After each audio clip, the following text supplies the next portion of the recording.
All right. So we'll continue. We just got through a lot of the apocalyptic stuff from last week, like chapter 24. And you're kind of welcome to go, listen to that again. I hear the audio was great from last week. But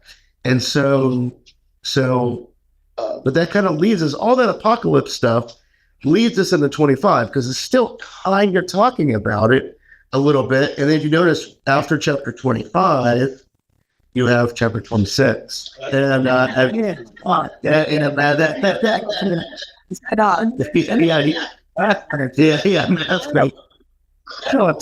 Yeah, well, mine does too. All of a sudden I got all this, and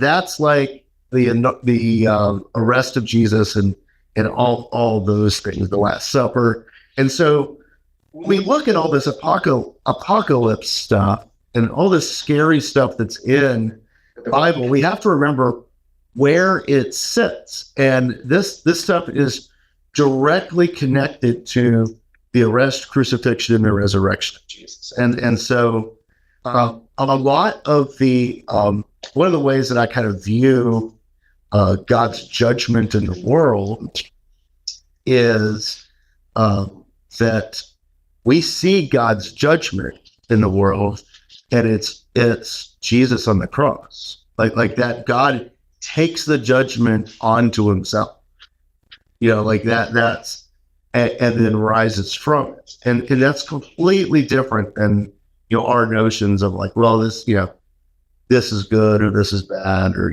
like however else we look at it. So that's kind of a thing. So in chapter 25, we kind of get out of of this one kind of way of looking at apocalypse and kind of get into a different way. We're introduced to 3 stories, one right after the other, and they're all kind of talking about same things from the wedding feast, waiting for the wedding feast, and the bags of gold, and then everybody's favorite story, the sheep and the goats. Sheep and the goats is one of those things. I was talking to Ed and Diane about it when they first came out. And sheep and the goats is one of those things that I was always taught growing up that it means a very specific thing, the sheep and the goats. And then when I started preaching and studying all this stuff, I was like, wait a second, I don't think it's about that. And so we'll probably discuss that and come and see through it. We preach on the sheep and the goats quite a bit. It's usually in one of the least attended Sundays of the year. That's the Sunday, the Sunday after Thanksgiving. The reason why we do it is that is Christ the King Sunday, or what I like to call King the King Sunday, because Christ is King. And so King the King Sunday. And so we usually do sheep and the goats around there. There's a couple of different sermons that we kind of bounce through. Not sermons. We don't really rehash sermons where we just like copy it over, but we do the same scripture verses. However, this year, I want you guys to be excited for King the King Sunday, because in honor of King the King Sunday, we are starting our Matthew sermon series. And that week, hold on, everybody. You're going to be through with this? Yeah. Well, we're kind of down. We're just only got 40 doctors. Yeah. That is 3 weeks to get 8 weeks. That's that week will be on the genealogy. Oh yeah, that's fun. Just watch. Yeah. So like that's which will be the genealogy is written down for a reason. It's just boring for us to read it, so we won't have to do a lot of reading of it. Which it is very cool, and it sets us up. Try to remember not to read. Okay. Oh yeah. Yes. No. We'll put you down, or push you down. Like that's all right. So let's get in through this. We'll read all of 25, and we'll see if we get through it. I can imagine when they get through all of it. So, all right, here we go. So we need to.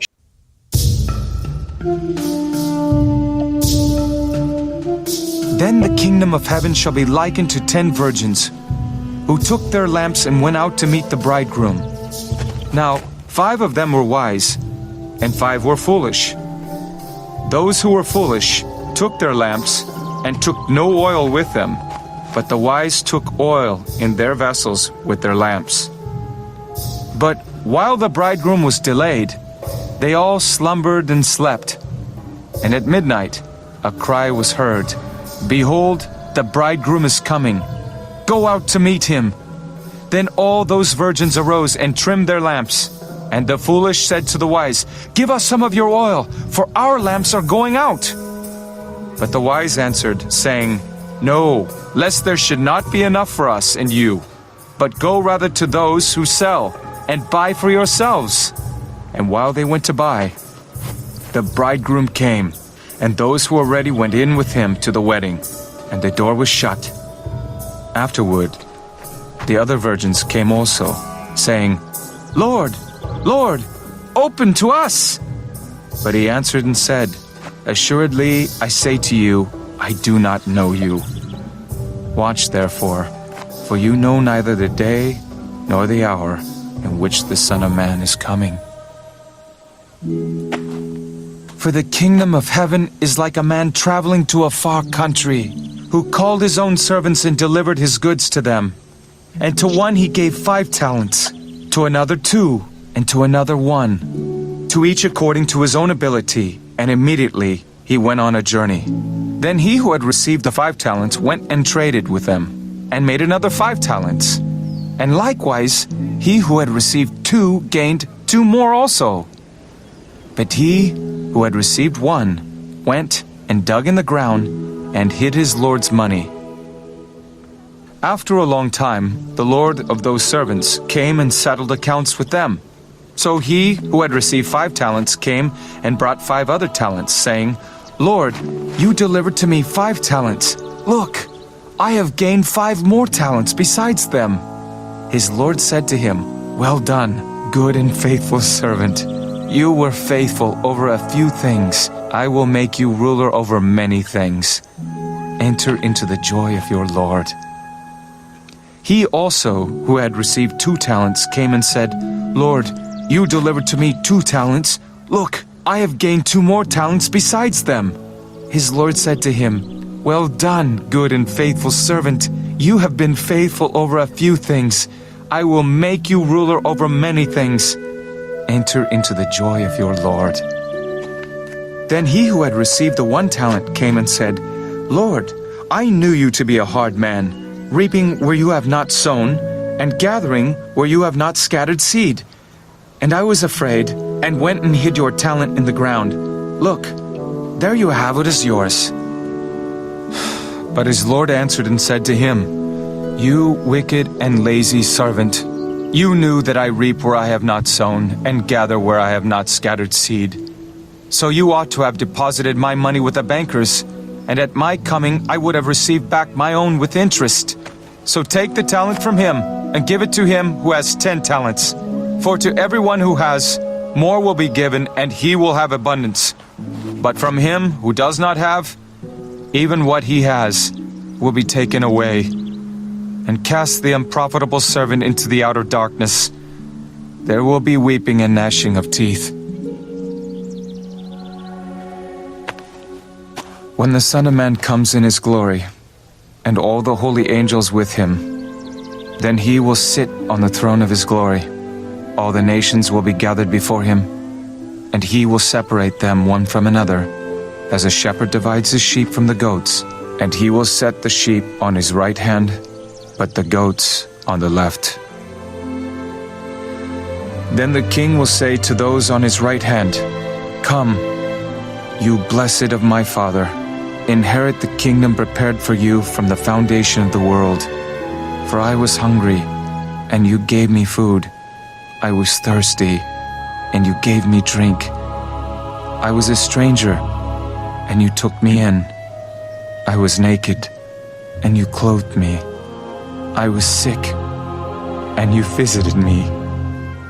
I was in prison, and you came to me." Then the righteous will answer him, saying, Lord, when did we see you hungry and feed you, or thirsty and give you drink? When did we see you a stranger and take you in, or naked and clothe you? Oh, when did we see you sick or in prison and come to you? And the king will answer and say to them, Assuredly, I say to you, inasmuch as you did it to one of the least of these, my brethren, you did it to me. Then he will also say to those on the left hand, Depart from me, you cursed, into the everlasting fire prepared for the devil and his angels. For I was hungry, and you gave me no food. I was thirsty, and you gave me no drink. I was a stranger, and you did not take me in, naked, and you did not clothe me, sick, and in prison, and you did not visit me. Then they also will answer him, saying, Lord, when did we see you hungry or thirsty, or a stranger, or naked, or sick, or in prison, and did not minister to you?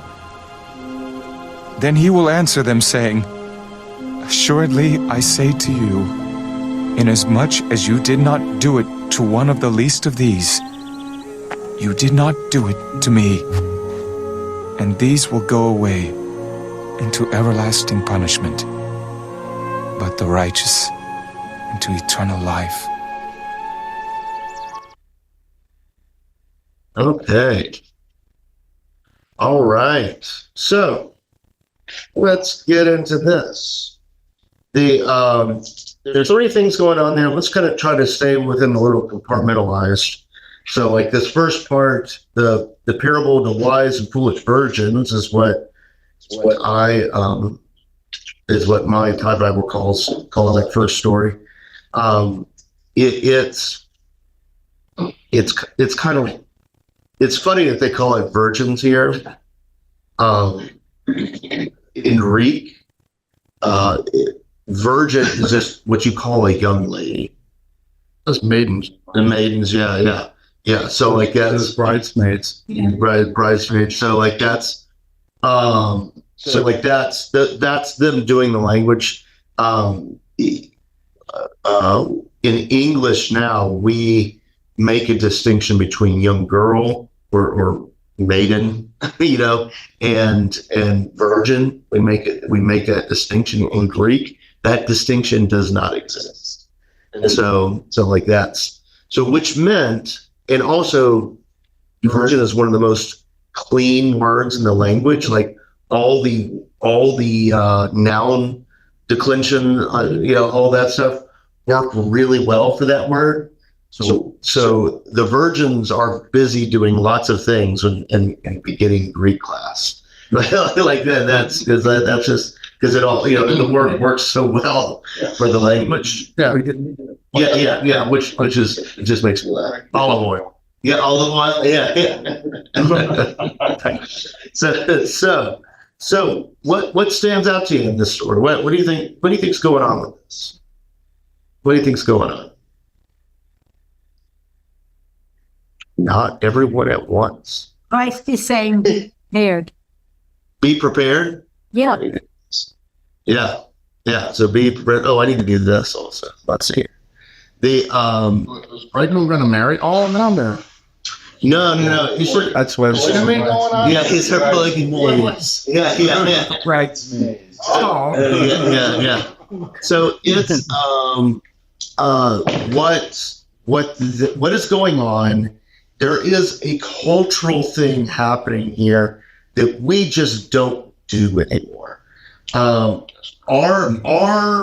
wedding celebrations are big, but they are not multi-day affairs, right? Also, a big part of the wedding celebration back then was like waiting for basically the wedding party to show up. We have, when I got married, we got married at like 3:00 in the afternoon. Everyone needed to show up, at that time, and it was all going to be happening. And if you had to wait, you'd be upset about it, right? Like that's Travel wasn't as easy. Yeah. Like, so that's, and it's some of this you can see in, we have a good amount of our churches that have Hispanic ministries that also meet in their Anglo churches. And it's funny when those two groups attempt to do something together, because the Hispanic Spanish ministries, they usually don't get started until everyone's there. And so like everyone's just hanging out. And that's just how they understand on how to do things. You know, like that's like, oh yeah, we know these people are coming, like, you know, and they're just hanging out. Whereas like us, like Anglo, we're like, it's 11 o'clock. It's time to, it's time. It starts. Yeah. If you don't start at 11, you're not going to be done by Yeah. And so that's it.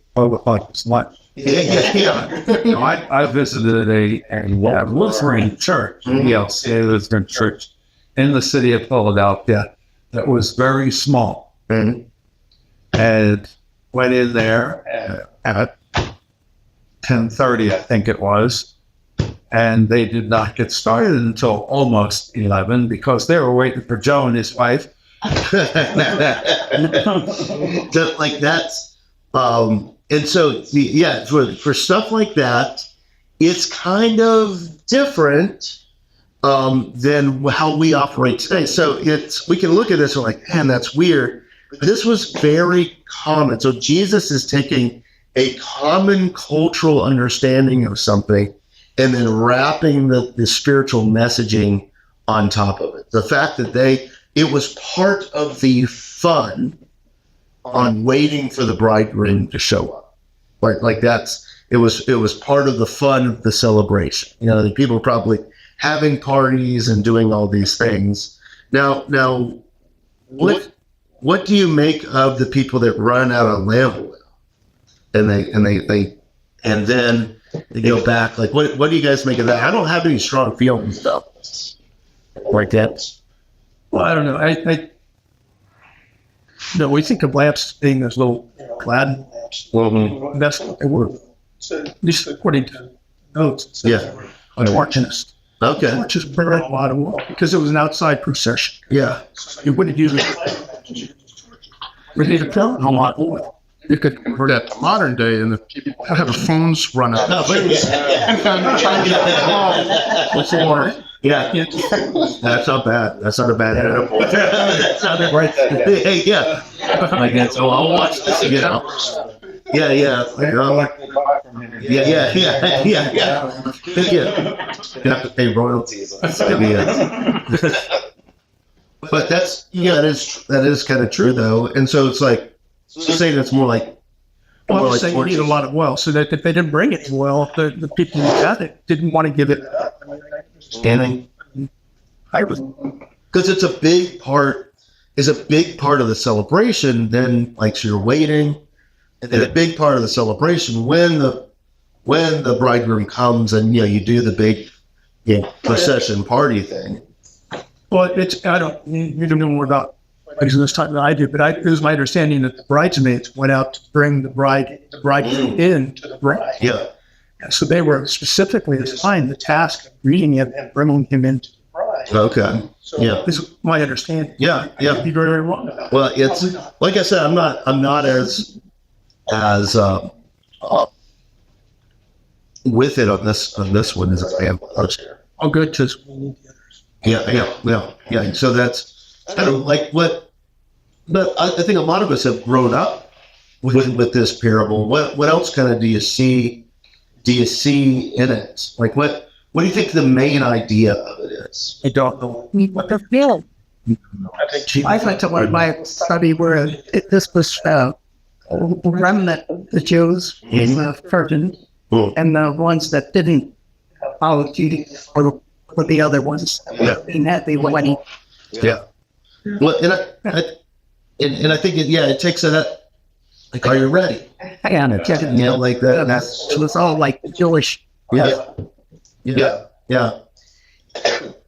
not. I don't know. I don't know about all that. It could be.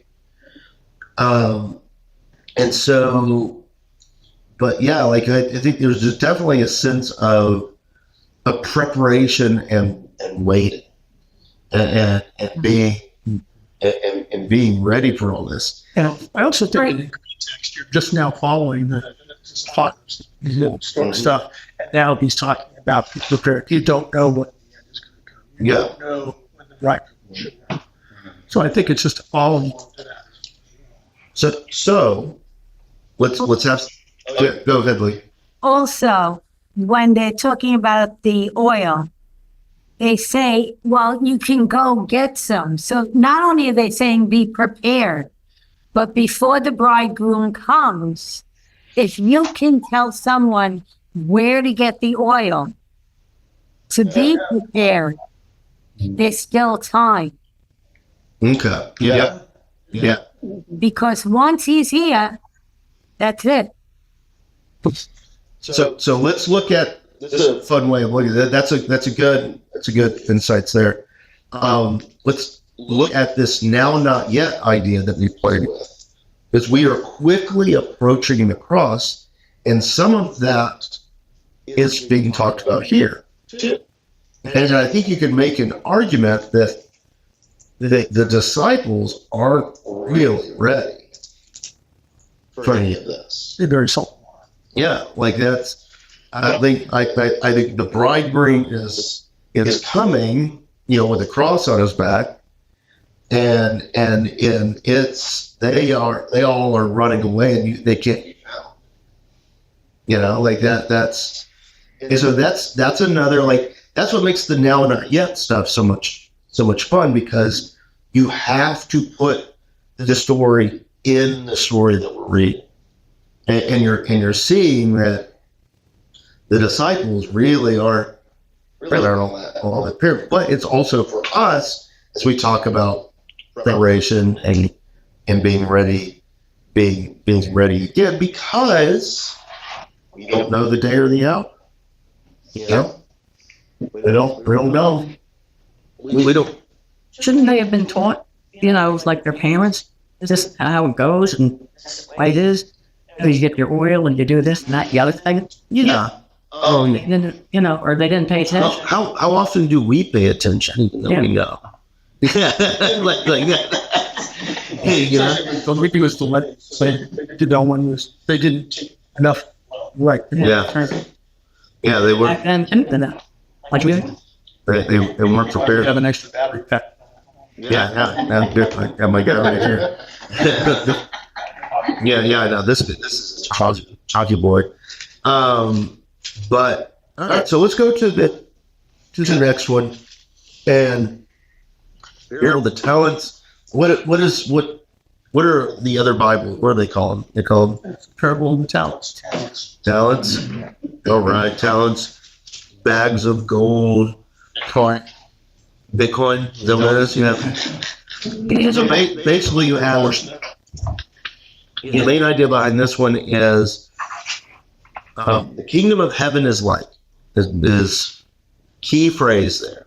Like the kingdom of heaven is something like this: that there's a man traveling to a far country, called his servants, and he gave one 5 bags of gold. We'll say another he gave 2, and another one he gave 1, and said, "I'll be back at some point." Type of thing. And then so one that has 5, basically they invest it, doubles it. Same thing kind of happens with this one with 2, but then we get to the one with 1, and he's scared. I should use that word right now, but it's Caution. doesn't do anything with it, just berries. And so, what do you think? What's going on with this? What's going on with this? What's like the typical understanding of this? What do you think's happening after reading it? What's stood out to you?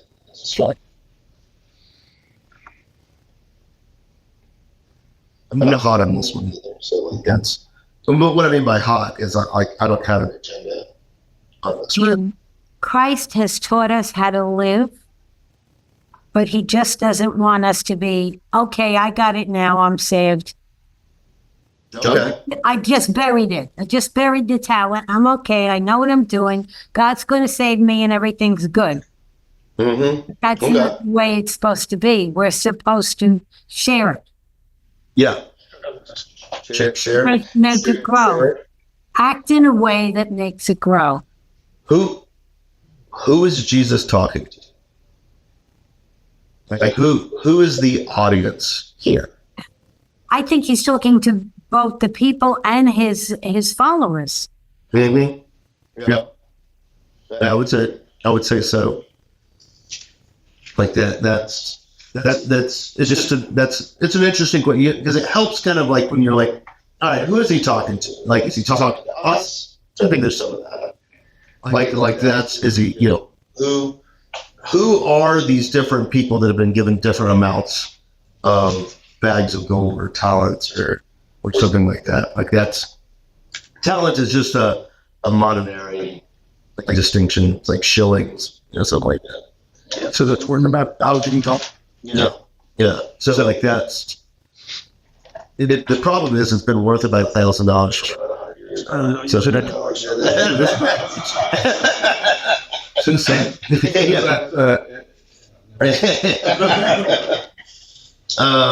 it gets when everyone talks to you about buying candy for a penny. what's the day? Yeah. I like to tell you that. Yeah, you can tell about the story. Yeah. If I find a candy bar for 3 cents, Well, at some point, I'll be like, The Bible says, you used to be able to buy a bottle of milk for 88 cents. yes, I work a lot. Wine bars, lunch bars, Yeah. We've gone completely off, and they're like, there were three. it's a talent. Yeah, it's a talent. So what do you think the main idea of this one is? Like, what's going on? So Lee is saying, like, don't just bury it, and that's like, because I think it's important to remember that he's talking to people, which would have been like Pharisees would have been in there, people who are very interested in and where their land is going, because everyone's kind of charged up, doesn't like the Romans, all that, but also the disciples and all of that. And what do you think's being said? What's being said here? What footnote it says that the 5 talents were equally faithful. Mm-hmm. Maybe the one that only had 1 talent, it didn't really have faith. He could do anything with it. Yeah. I buried it. Didn't do anything. Scared away. But looking at it from an investment perspective, the two that got 100% return, which is really good. Yeah, real. They could have just as easily lost. One of the Vitals could have ended up with 1. Well, and that's what the one guy is worried about. Analysis, yeah. Yeah, and he's worried about that. He's like, We're lucky. I got to hear. so what is this?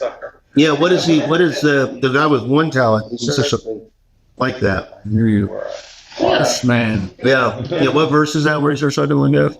24.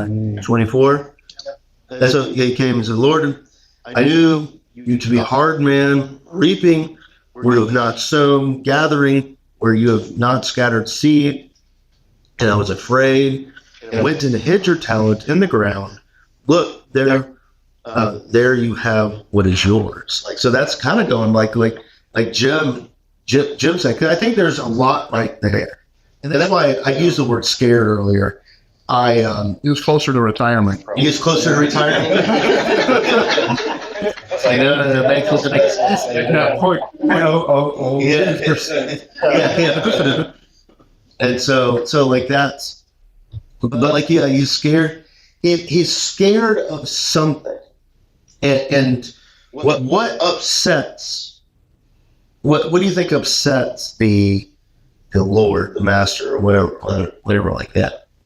Is it? What do you think it upsets him? Is it the actual burying, or is it the feeling behind the burying? It's that he didn't even try. Mm-hmm. Yeah. They may know it at all. Didn't even try, and that didn't even try and didn't try because he was scared or fearful. So, what would you speculate that Jesus would say to the one who had 5 talents and lost it all? I think he Would did. you still say that he tried? I think that's the point. Yeah. Is the try. I think that's kind of the point here. And because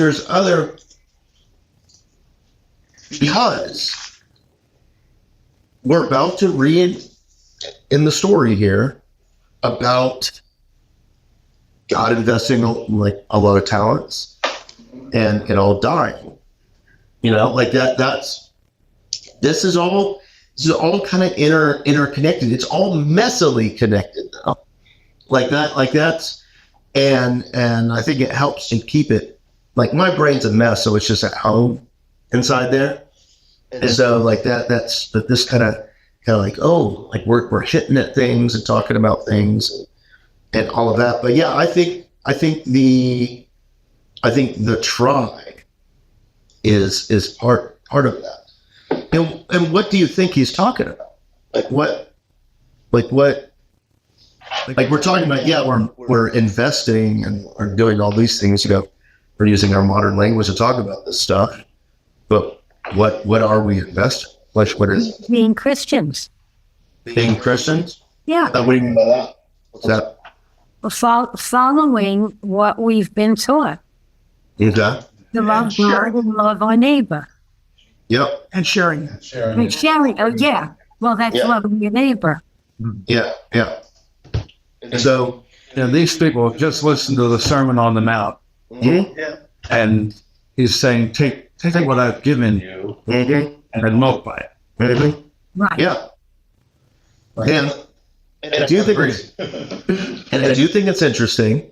And the reason why I say that is the next story, you know, the sheep and the goats, kind of maybe talks about the investment a little bit more. I don't know. I thought about it. Like that's like it's. I'm sitting here thinking about it right now. I hadn't thought about it before, and so I'm just throwing stuff out to try to tend to make erupt people around the table, like get everyone hot and bothered and all that stuff. I have a cat. So it's, but I do think I'm afraid. I wrote when I was reading this. It made me think, and you know, and when Lee was talking about it, you get kind of that phrase. What is it? Chapter 7, verse 12, I think is what it is. That Jesus is like the kingdom of God. Making sure that's actually right. Oh man, yeah. Therefore, whatever you want men to do to you, do also to them, because this is the law and the prophets. You know. Like it's that's, we're getting a definition there of what all this is about, and so and it's interesting. And the way what I see in all of this is that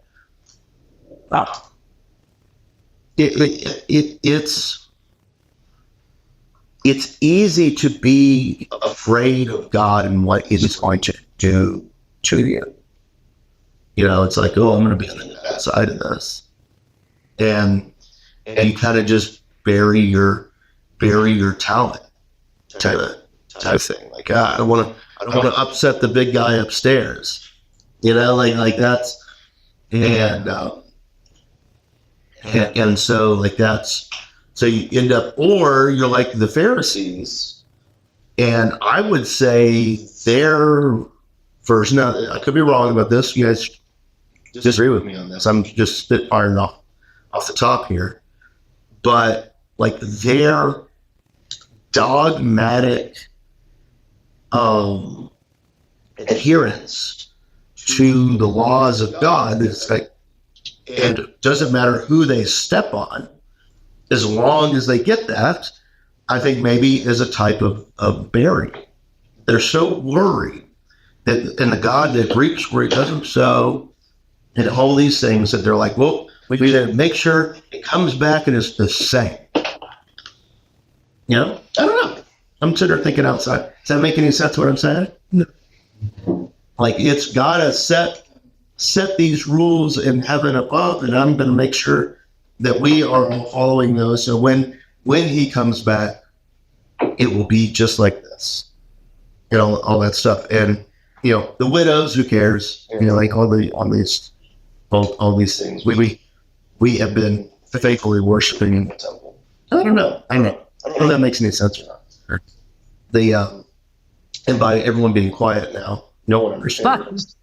I think it's just the fact that you got to remember you're not going to get it all right. And that's the Pharisees felt that, you know, if they followed the 742 laws, they would get it all right. But, you know, there's the old saying, you know, once you reach humility, you know, you've lost it. Yeah. I mean, we got the frightening thing is we have to have faith. We have to know we're not going to do it right, mess it up. Mm-hmm. You know, our best isn't going to be good enough, but it doesn't matter. Yeah. And how does this pertain to the next few chapters where Jesus rests, like the Last Supper, the crucifixion, and now all the do you see any through lines for any of that with the disciples and this story?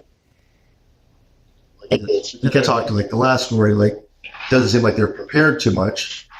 I don't have a good one. I'm just asking. They just still didn't get it. They still didn't get it. Yeah. There's an underlying message of the. In here, he's sort of saying to them that as Lee said, it's going to be okay. But and therefore you can take a chance. You can go push. You can share this. You can get out there, and there's a good chance you're going to reap more than you sow. So I think that's where the push is at. And if you take that into what's coming, the disciples have the same issue, don't they? Because they all hide. They don't want to, right initially, go out and share what they know. So I think he's sort of pushing back. If you ask me to talk about how to get to the next chapter. Well, and it's with you saying that, it kind of makes me think of the beginning of Acts, so for me, like, and that's a different book than this. That's a different book than this, but it's one of the big keystone things is Peter and Cornelius, and Peter was really only interested in burying the message with his own people at the beginning.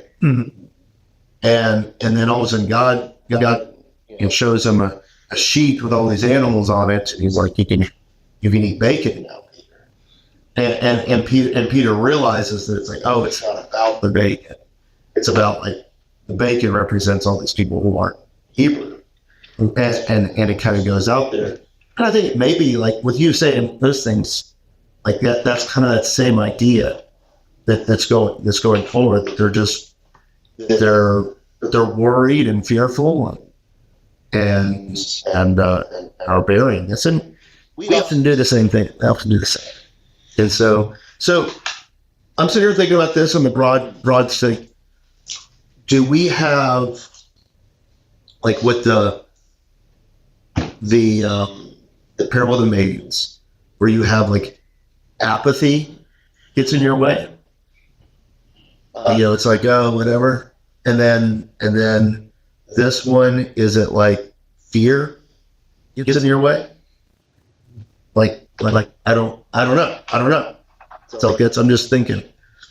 We're doing sermon planning right now, so you can't tell. Well, there's an interesting thing about maidens that we didn't talk about, and it's when they get their oil, then they come back and they say, "Let us in, let us in."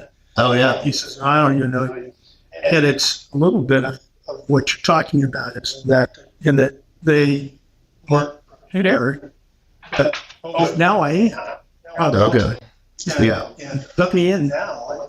I see what you mean. Yeah. It's your fault, by the way. You were late. That's why I ran out of oil. Yeah. If you had started right on time at 11 o'clock, we'd be all right. You know, like, I think like that. I think they were tricked by the other five. Yeah,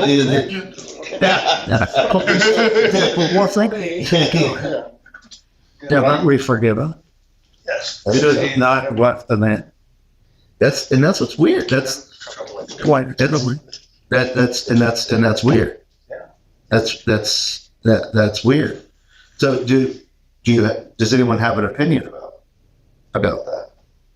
Like, it's besides getting struggle, because it is. They knew, but they knew they needed oil. They knew they needed the oil. Yeah. It's not that they didn't know. Yeah, and so they just didn't prepare at all. They didn't care. Yeah. The attitude. Batteries die. Yeah, I got plenty of time. You know, Yeah. maybe I'll do it now. Maybe I won't. You know. Yeah. Yeah. But that's It's kind of like doing your taxes. Yeah. I'm time to do that. and then you're doing it on the 14th. And which is a lot of times when I'm going. I usually do taxes in January or April 14th or 15th. There's no other time to do taxes. Yeah. No other time. So no, that's a good point. That's a good point. Pastor, one point I just want to make here: the parable of the talents. Yeah. The very first line says, "It will be like a man going on a journey." Yeah. And that's making the reference to the cross.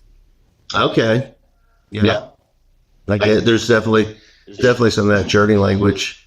Yeah. No, that's interesting. That's interesting. Yeah, especially with the kingdom of heaven will be like. And good deal. So let's go sheeping the goats. Okay. Sheeping the goats is this one. It is it starts off with verse 31. When the Son of Man comes in his glory and all the holy angels with him, then he will sit on the throne of his glory, and all the nations will be gathered before him. Like it's this great and grand thing, and he'll divide the sheep from the goats. Yeah, it's like, like over there, Jews from the Gentiles. it kind of has that feeling.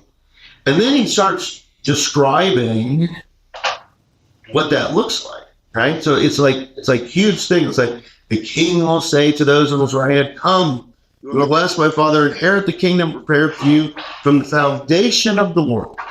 Right? Like that's, come inherit the kingdom. And then what does the kingdom look like? Because I was hungry, food, Servant. yeah, like it's like it's wild how blatant that is. Like it's over there, and then and this, and I think it goes back to our previous parables here, because the righteous will answer, verse 37. The righteous are like, when did we ever see you hungry and not having anything to eat? You know, when were you a stranger? You know, like that's and The church every Sunday. yeah. It's interesting though, because he's I don't think anything, but they're separated before he ever talks about what they did. I think. It's after they've been separated, then the ones that he put on whatever said. Okay. Yeah. I think what you're saying, I think that's really important. The separation happens before all of this. Like, but what is the evidence? Like, how did the separation happen?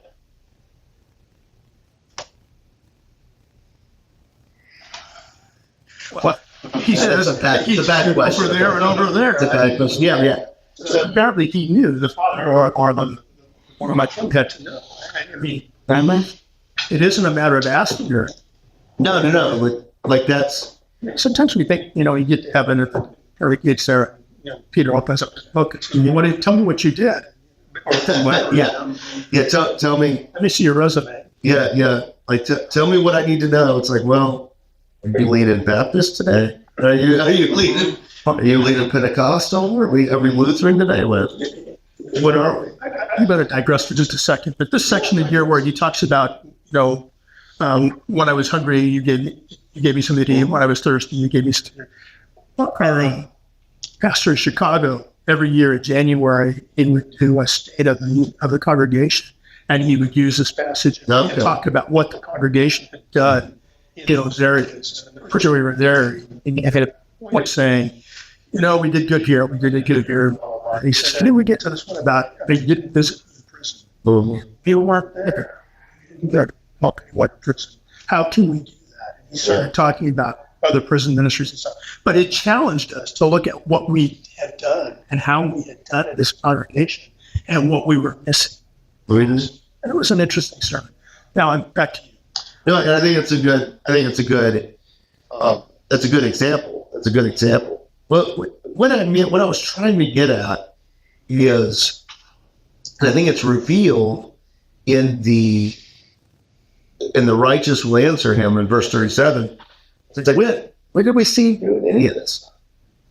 Like that's, and I think his point is like, we did it for the least of these.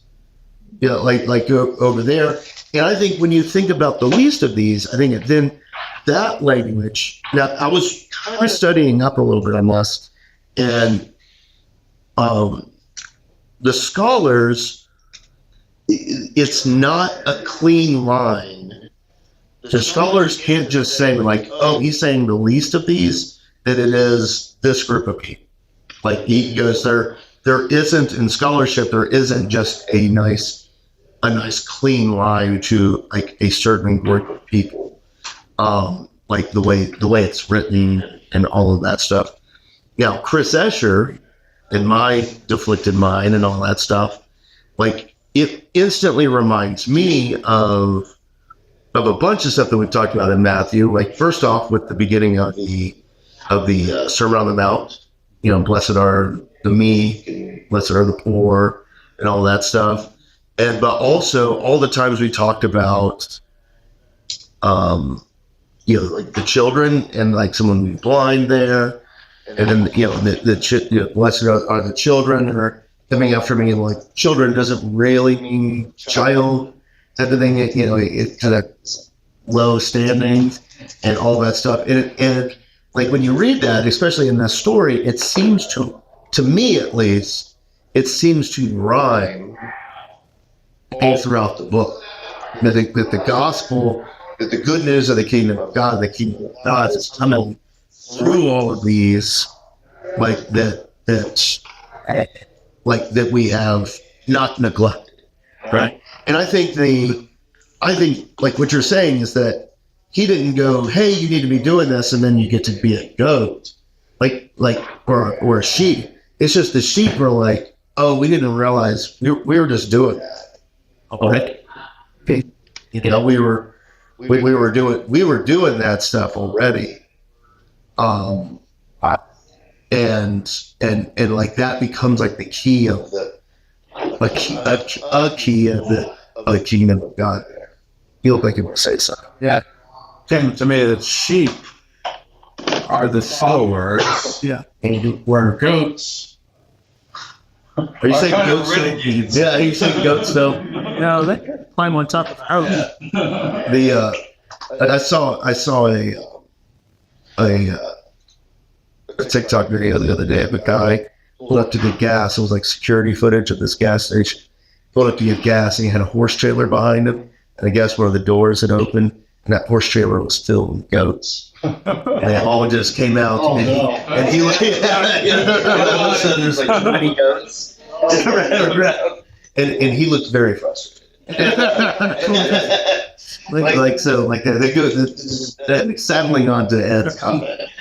Like that's the picture I got. And in the sheep thing too, like so there's so many, like a good king is called a shepherd, which have been, there's all the sheep language. There's good sheep language, and the goat language is not the same as the sheep language, kind of all throughout the scriptures. So we're dealing with deep pools of historic understanding.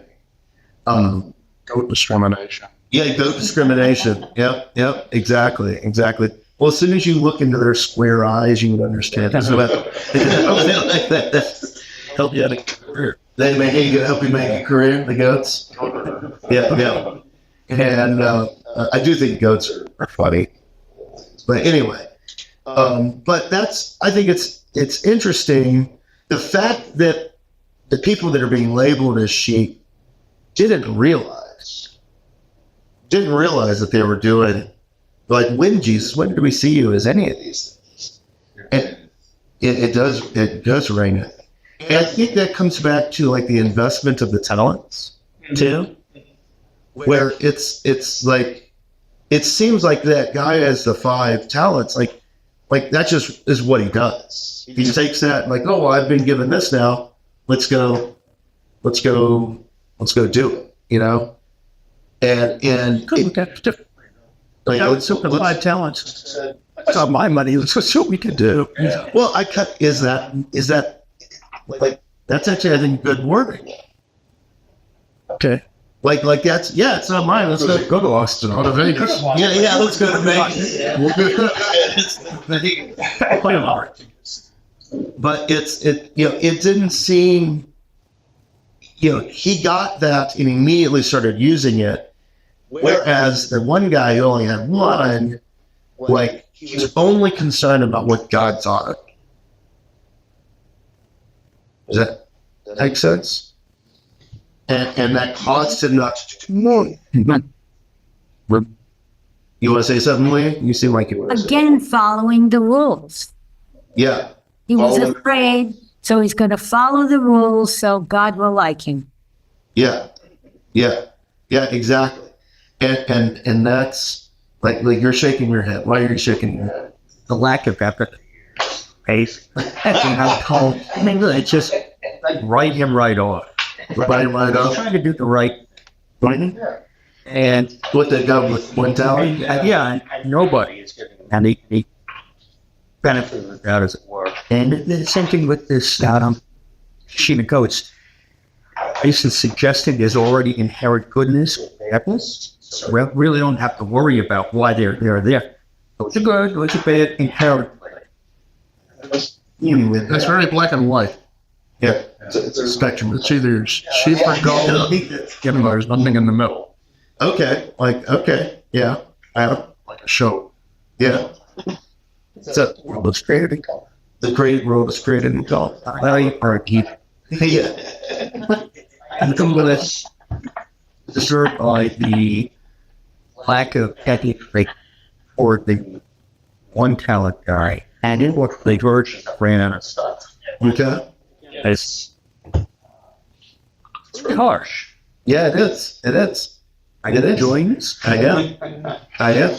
Because I don't mind that. it's like, it seems off, right? Yeah, it does. Like, and who fails at this? Like, what are to the bitter end? What are the disciples doing for whatever you did for the least of these done for me? Like what every story we read about them with those people, what are they doing? They're pushing them away. Yes. Like they never get it. Well, he must have done something. He sent them out, and that they did a lot of things. They came back. They mentioned all of it. Yeah, they mentioned all of it. But also, Exactly, not doing anything. no, they're not doing anything. I don't say they're not doing anything. But also, when they came back, they weren't able to cast out a demon. When You know, lack of prayer. yeah, was that Matthew? Yeah. Was Matthew? Like that's, and so, all right, good. So like, to get onto like what Ed and Mick were kind of talking about, like, I kind of think the disciples are failing at all these things too. And then we're about to see, all of this go the different way. And we're getting very close to the crucifixion of Jesus. Disciples or the apostles? Well, that's it. Yes. Yes. I think of the 12. Yeah, the 12. Worrying about bread. Yeah. Okay. That's another, that worrying about the bread thing also sounds kind of like this. But you notice nowhere in here do they say, what does this mean? They're getting smarter. Well, or they're just like, Same old. I feel like we should say something. I don't want to. Like if I open my mouth, it's going to go backward. You saw it? Yeah. Like one talent.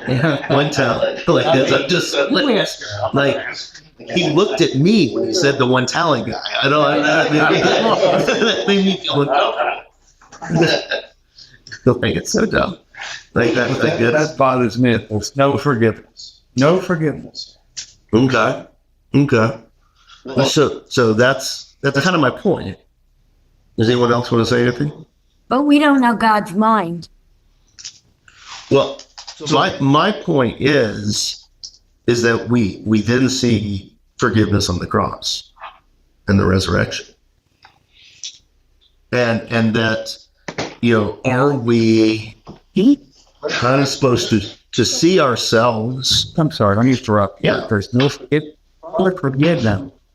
Yeah, no, On the cross, yeah. no, on the cross, But not here. but yeah. Here. So are we supposed to so one thing I've said about the Gospels for a long time, it's impossible to get through the Gospels without getting your foot stepped on. Like at some point, no matter who you are. So is this saying that I am going through life, I'm making mistakes, and those mistakes will stay with me until I am facing Jesus at the end, and then I'll be forgiven and taken into heaven. Well, I kind of hope so. Well, I mean, I think it's even before that. Like, I think it's all dealt with on the cross. I think that's so. That too. So like that's So it's I'm saying the same thing you are, just pushing it forward a little bit, so if we look at it this way, and this is interesting to me. That we kind of talked about the not preparation. It wasn't anxiety. What was the word that I used earlier? Scared. Like the scared. Well, that was the scared one. But what about the bridesmaids? Like not anxiety, but just not preparation at all. They're just like whatever. Apathy. That was the word. Nice. So kind of like general apathy, So all of a sudden we're reading all this scary stuff, from chapter 24, and we get in here and we have this thing that may be a bit about apathy, not preparation. Also this thing about like taking the things of God and not really doing anything with them, all that stuff. And do we start asking the question? Well, it's like, well, yeah, I kind of fall in this, and then we see. Like the sheep are all these people, and it's like, yeah, but I haven't done all this as good as I could.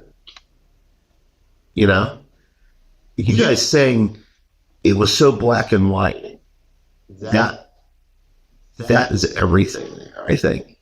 And are we kind of, as we are following in this, are we supposed to see ourselves in this story? Because we get through all of that. We get through all of that thing. It's like, well, yeah, I haven't really done this as well as I could have. And then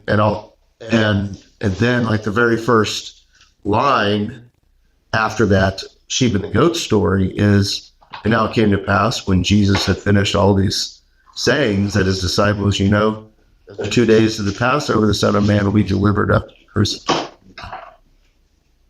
Like that's like it immediately, like we're seeing like, oh, here it comes. I don't know. I think that's a fun way of reading it. It brings us into the emotionality with the disciples, with the people, then and takes us through the service. So we're not so much reading about the story, where it's taking us through the story. And so, and we see all this stuff, and it becomes kind of like the how we view the Ten Commandments. The Ten Commandments show us Jesus, and so like that's, yeah. Any last thoughts there? I think I like that. I don't know if you guys like that. I like that. That's probably what we'll hear. And I think that's. Does anyone have any thoughts about that? So set me straight.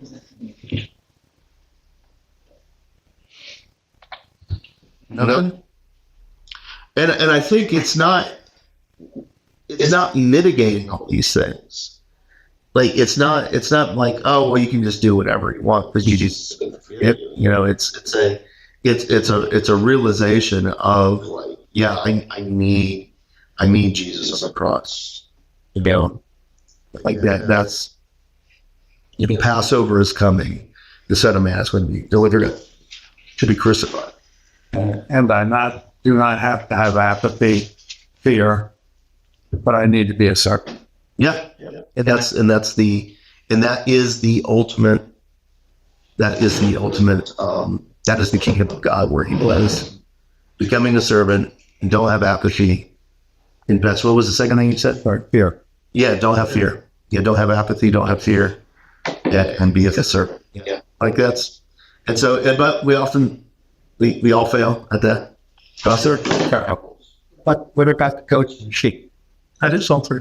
And not a period of time. That's the three. What's the three? Yeah. Sorry. Servant. Do you see another one? No. Okay, I was just making sure. Like that's Memorized by. Oh, really? That's not confidence inspiring at all. What he's saying, Craig is trying to figure it out. How many cough drops? It's like just one talent.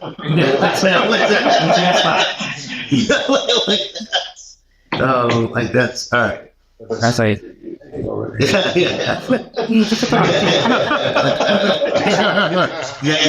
We think of that. Yeah. All right. Well, that's good. So we will be next week. Next year. I am here. I am here next week. Let me verify. Yeah. I'm here next week. So it's so next week we will begin the last days, Holy Week. Start Holy Week. So we'll start that next week. So everyone that's watching pre-recorded on YouTube, hopefully the audio is better today, but thank you for joining. Okay, so for everyone else, like, do we have any prayer requests?